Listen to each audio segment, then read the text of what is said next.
Halo semuanya, di sini saya akan menjelaskan letak Indonesia secara astronomis. Letak astronomis atau dapat juga disebut letak absolut adalah letak suatu wilayah berdasarkan garis bujur dan garis lintang, di mana garis bujur merupakan garis kail yang membagi secara vertikal dan menghubungkan kutub utara dengan kutub selatan bumi. Lalu ada juga garis lintang yang berbentuk horizontal dan sejajar dengan garis khatulistiwa atau garis 0 derajat, di mana garis lintang ini membagi bumi menjadi dua bagian, yaitu bagian bumi utara dan selatan. Nah, lalu di mana sih letak Indonesia secara astronomis itu?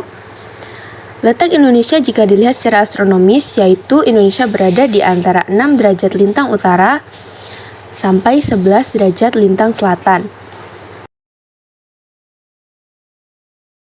dan 95 derajat bujur timur sampai 141 derajat bujur timur. Ini saya akan menjelaskan pengaruh letak astronomis bagi pembagian zona waktu di Indonesia. Sesuai keputusan Presiden nomor 41 tahun 1987, Indonesia ditetapkan menjadi 3 zona waktu yang di setiap zonanya berbeda atau selisih 1 jam.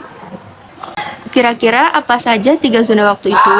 Yang pertama ada waktu Indonesia Barat, WIB, yaitu Greenwich Mean Time plus 7. Lalu yang kedua ada WITA, waktu Indonesia Tengah, yaitu Greenwich Time plus 8. Lalu yang terakhir ada WIT atau waktu Indonesia Timur, yaitu Greenwich Mean Time plus 9.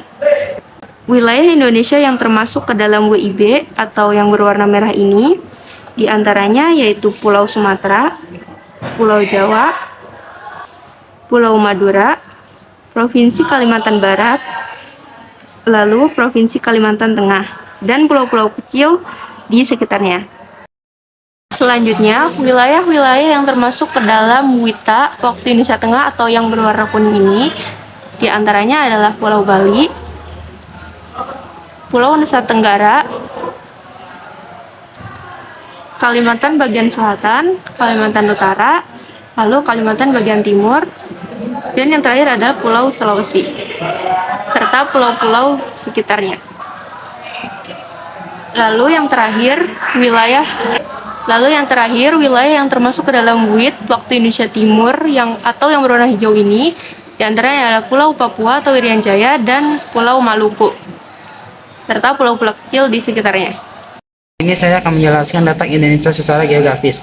Letak secara geografis dapat disebut sebagai letak relatif.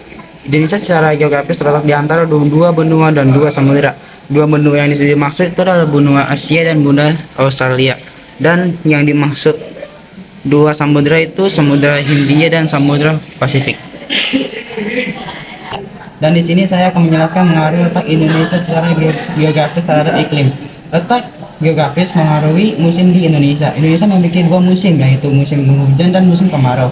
Kedua musim ini terjadi karena mengaruh angin muson barat laut dan musim angin tenggara. Angin muson barat membuat laut bersifat basah dan mengandung banyak uap air laut, sehingga mendatangkan musim hujan. Sedangkan angin muson tenggara bersifat garing sehingga mendatangkan musim kemarau. Gerakan angin muson tersebut dapat dilihat pada gambar berikut. Muson timur tuh yang ini ke sini, terus muson barat tuh yang ini ke sini, ke sini, ke sini. Dan di sini saya juga akan menjelaskan penelitian letak geologis. Letak suatu wilayah didasarkan oleh struktur batu-batuan di dalam bumi serta fenomena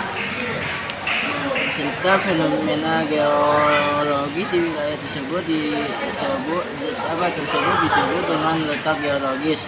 Di Indonesia juga diantaranya ada tiga lempeng, yaitu, dan di sini ada diantaranya 3 lempeng, yaitu lempeng Eurasian, yang kedua itu ada lempeng Indo-Australia, yang ketiga itu ada lempeng Pasifik.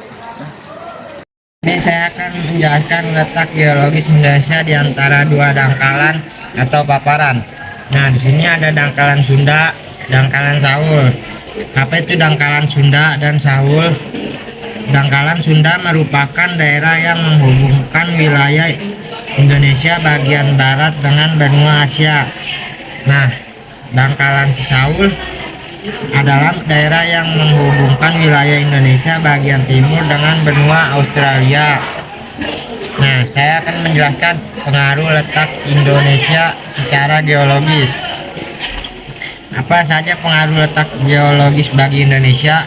Dampak positif letak geologis Indonesia ini terjadi karena Indonesia memiliki banyak gunung api. Sebagian pengaruh dari letak geologisnya, dampak positif lainnya adalah Indonesia sangat kaya dari segi bahan tambang dan mineral seperti emas, perak.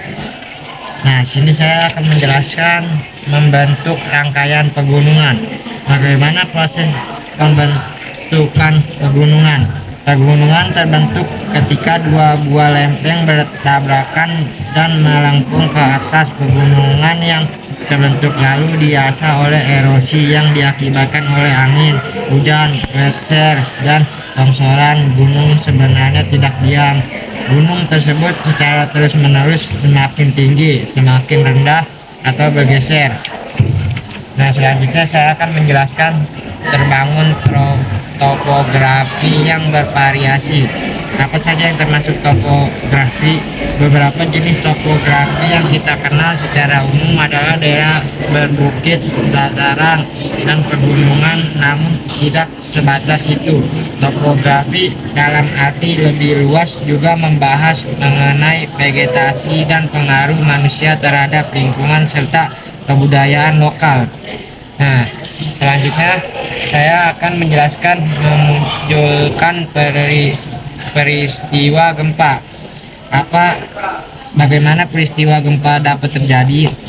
Terjadinya gempa bumi disebabkan oleh pergerakan lempeng bumi yang memberikan efek getaran pada permukaan bumi. Ketika terdapat gaya yang cukup besar yang berasal dari pergerakan lempeng, maka batuan di lempeng akan menegang. Cukup sekian, terima kasih dari saya.